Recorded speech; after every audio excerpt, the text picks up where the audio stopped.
Everyone, I welcome you all joining in guys. आज हम check करेंगे कि आपको जिसने भी हर्ट किया है, आपको जिसने भी दर्द दिया है, तो वो अभी किस कंडीशन में है। यानी कि उस पर्सन की अभी क्या सिचुएशन चल रही है। वो खुश है, दुखी है, सैड है, डिप्रेशन में है, या फिर उसकी लाइफ अच्छी चल रही है। तो किस सिचुएशन में है आपको दर्द देने वाला। तो रीडिंग जनरल है एंड कलेक्टिव रीडिंग है एंड काफ़ी रिक्वेस्टेड टॉपिक था गाइस।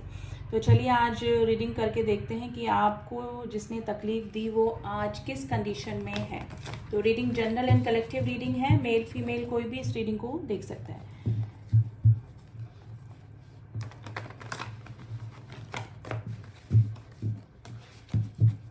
तो चलिए रीडिंग स्टार्ट करते हैं कि सिचुएशन निकालने की कोशिश करते हैं कि अभी वो किस सिचुएशन में है, क्या चल रहा है उनकी लाइफ में।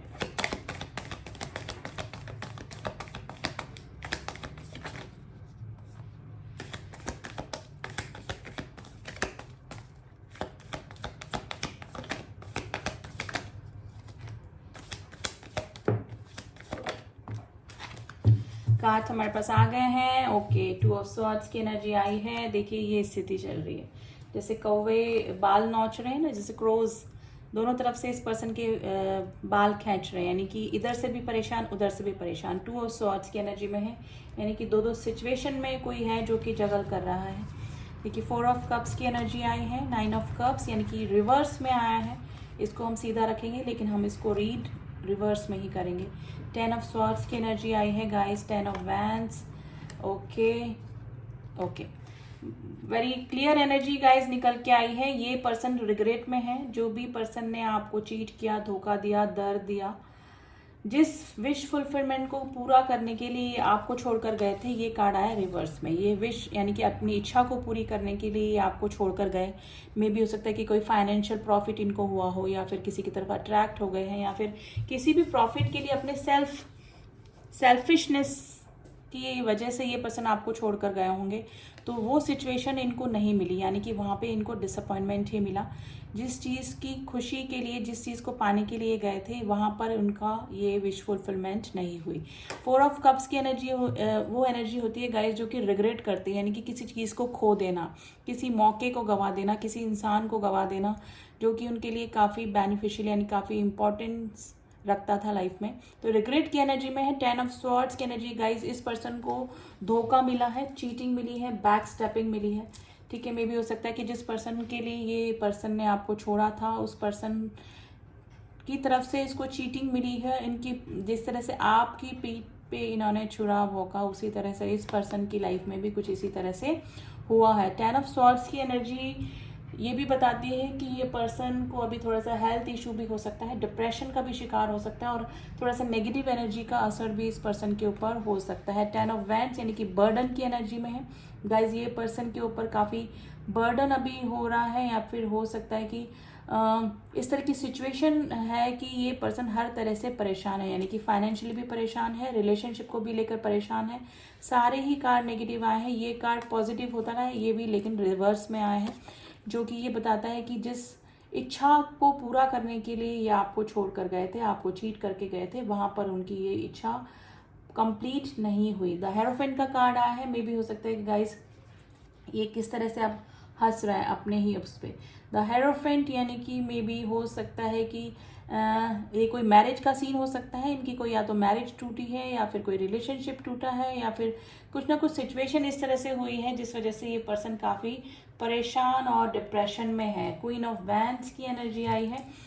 ये पर्सन की लाइफ में या तो किसी ने नेगेटिव एनर्जी करके अपनी तरफ अट्रैक्ट करने की कोशिश करी थी, तो अब ये पर्सन को, अब वो उस पर्सन का जो नकाब है वो उतरता हुआ दिखाई दे रहा है। यानी कि अगर आप दोनों के बीच में थर्ड पार्टी इशू की वजह से कुछ प्रॉब्लम आई थी, तो अब उस थर्ड पार्टी की सच्चाई इस पर्सन की लाइफ में सामने आई है। उस पर्सन का असली चेहरा अब सामने इस पर्सन के आ चुका है। काफ़ी बर्डनाइज है। 10 ऑफ स्वॉर्ड्स की एनर्जी बिल्कुल क्लियर कर देती है कि ये पर्सन को बिल्कुल भी सेटिस्फेक्शन नहीं है, या तो धोखा मिला है, या फिर बैक स्टेपिंग मिली है उस पर्सन के साथ में। अब ये पर्सन जो है 2 ऑफ स्वॉर्ड्स की एनर्जी में है, जो कि दो रास्तों में जगल कर रहा है, यानी कि इनको समझ ही नहीं आ रहा है कि इनको उस रिलेशनशिप में रहना है या फिर उस रिलेशनशिप से बाहर निकलना है।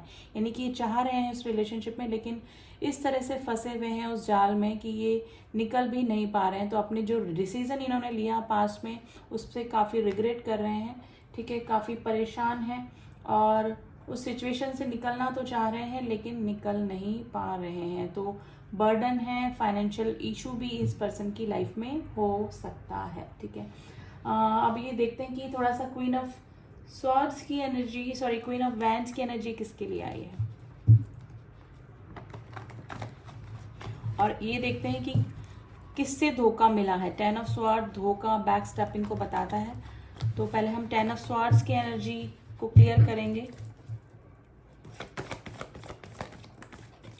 देखिए फैमिली का कुछ प्रॉब्लम है या फिर कोई फाइनेंशियल इशू हुआ है जिस पर्सन के साथ में गए थे, तो कोई फाइनेंशियल लॉस या कुछ इस तरह से फाइनेंशियल लॉस उस पर्सन ने करवाया है, जिसके या तो कोई धोखा, पैसे से रिलेटेड किसी पर्सन ने इस पर्सन के साथ में धोखा किया है जिसके लिए ये आपको छोड़कर गए थे। रिग्रेट की एनर्जी में क्यों है, इस कार्ड को भी हम क्लियर कर लेते हैं।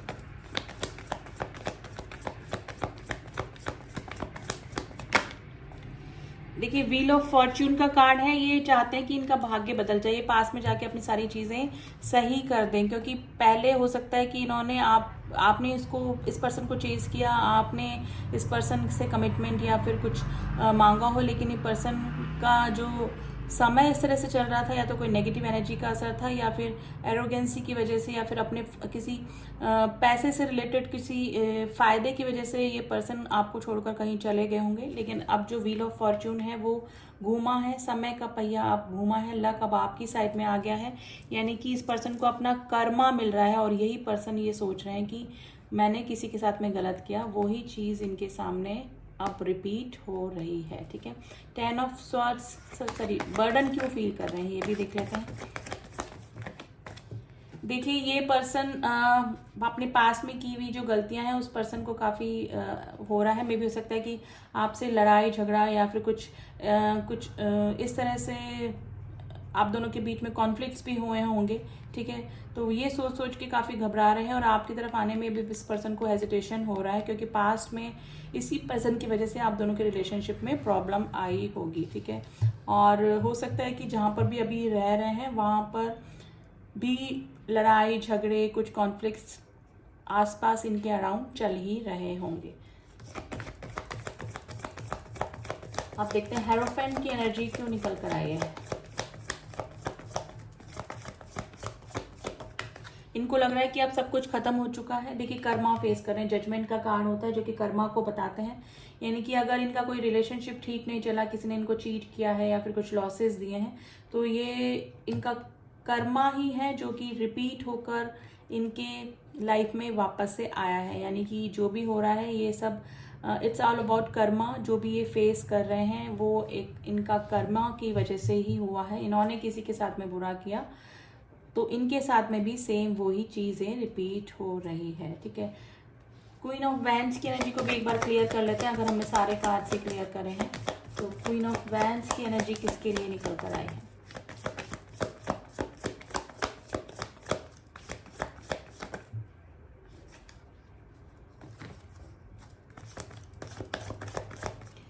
एनर्जीज निकल के आ चुकी है। वैसे मुझे पता लग गया है क्या एनर्जी निकल के आई है। देखिए जिस पर्सन पे इन्होंने ट्रस्ट किया था, जिस पर्सन को काफ़ी केयरिंग लविंग जो शो उस पर्सन ने किया था, उस पर्सन को, आपके पार्टनर को, उसकी सच्चाई निकल के आई है सामने। यानी कि जो इमेज शुरू में आपके पार्टनर के सामने दिखाई गई थी उसकी जस्ट अपोजिट इमेज उस पर्सन की निकल के आई है। आपके पार्टनर जो हैं इस थर्ड पार्टी से अगर आप दोनों के बीच में हैं तो वहाँ से निकलना चाहते हैं। प्लानिंग उनकी चल रही है लेकिन दो सिचुएशन में भी जगल कर रहे हैं। अब ये दो सिचुएशन के कार्ड्स को भी हम लोग एक बार क्लियर कर लेते हैं guys.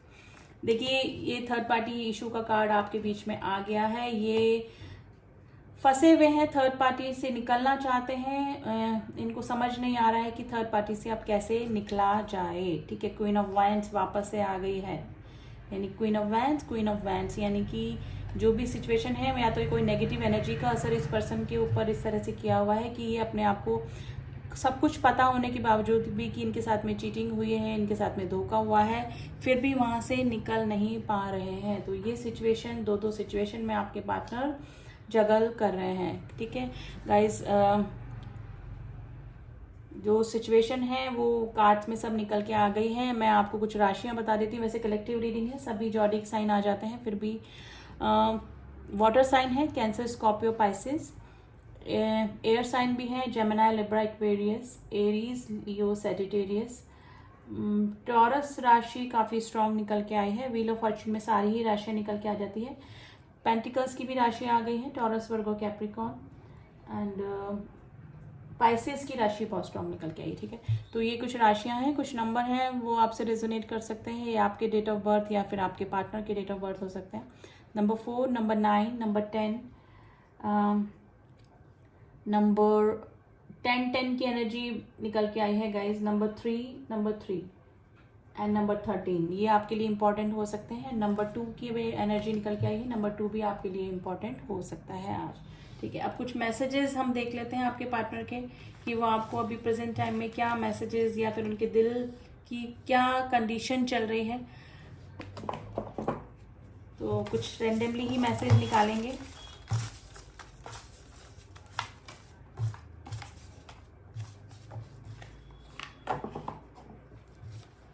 I want to come back but how. देखिए, जो कार्ड्स में निकल के आए हैं वही मैसेज निकल के आए हैं कि आना चाहते हैं लेकिन कैसे आए। I want to share something, इनको कुछ बताना है, कि मे भी हो सकता है कि थर्ड पार्टी के बारे में बताना हो कि उन्होंने कैसे चीट किया या फिर कुछ भी। I know you love me too, उनको अभी भी विश्वास है कि आप उनसे प्यार करते हैं। क्या तुम मुझे माफ़ करोगे, आपसे सॉरी एक्सपेक्ट कर रहे हैं गाइस। मिसिंग यू, आपको काफ़ी मिस कर रहे हैं आपके पार्टनर इन दिनों। ठीक है, काफ़ी बर्डन है और बैक स्टेपिंग और धोखेबाजी आपके पार्टनर के साथ में हुई है। तो गाइज, हमारा जो टॉपिक था कि किस कंडीशन में है, तो आपके पार्टनर की कंडीशन वहाँ पर बिल्कुल भी ठीक नहीं है। मे भी हो सकता है कि अपना कर्मा ही वो फेस कर रहे हैं, किसी को चीट करने का वो ही कार्मिक लेसन्स उनकी लाइफ में रिपीट हो रहे हैं जो कि उन्होंने आपके साथ में किया। तो reading general and collective reading है, प्लीज़ गाइज उसको उसी तरह से लीजिएगा। ठीक है, आई होप आपको रीडिंग पसंद आई होगी। एंड जो भी न्यू व्यूवर्स हैं, अगर मेरी रीडिंग्स आपको पसंद आती हैं तो please do subscribe my channel. And my soul family जिन्होंने भी सब्सक्राइब किया हुआ है मेरे चैनल को, उनका थैंक यू सो मच। मिलती हूँ आपसे नेक्स्ट रीडिंग में, तब तक के लिए ओम साई राम, ओम नमः शिवाय।